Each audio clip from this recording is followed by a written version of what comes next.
Ours is a beautiful world. And I don't know when am I going to stop talking about beauty.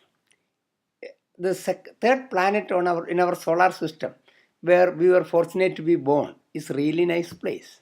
Lot of nice things around and nice food to eat, right?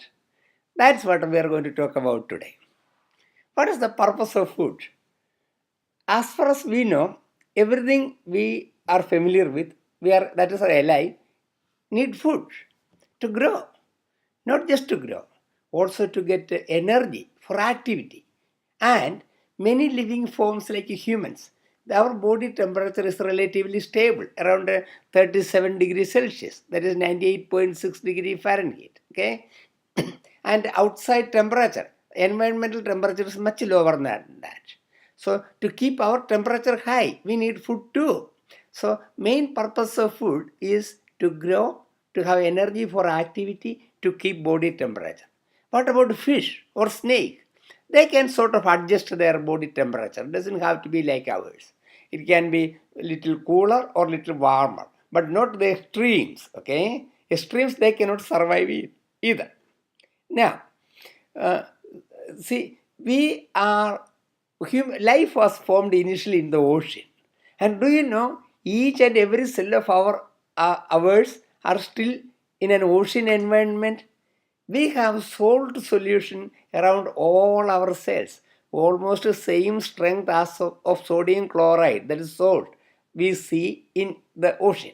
Okay, and the started forming there, and that initial life forms didn't have mouth, they couldn't eat, still they could absorb from their membrane, from the environment. Okay, there are certain preliminary life forms that can survive only on basic things like sunlight, carbon dioxide, water, or some of the impurities around. That is all what they need to survive. Okay, but we cannot do that. We need to eat by our mouth, through our mouth.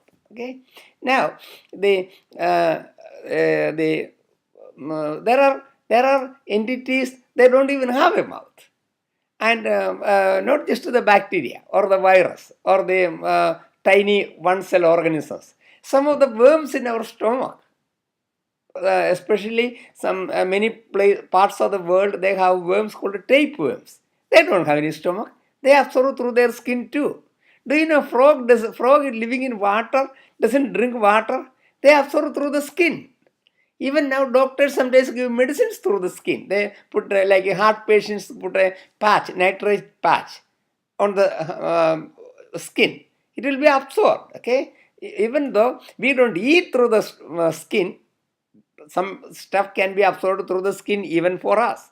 Okay, now the food has other functions too, not just giving nutrients, building materials, and the keeping the body temperature. It has a social aspect. The social aspect, that is what happens when we have happy birthday with a birthday cake, and having all the friends come for a party, and those things are the social aspects of food. Okay, so food is very important, and it gives everything we need, except the social interaction.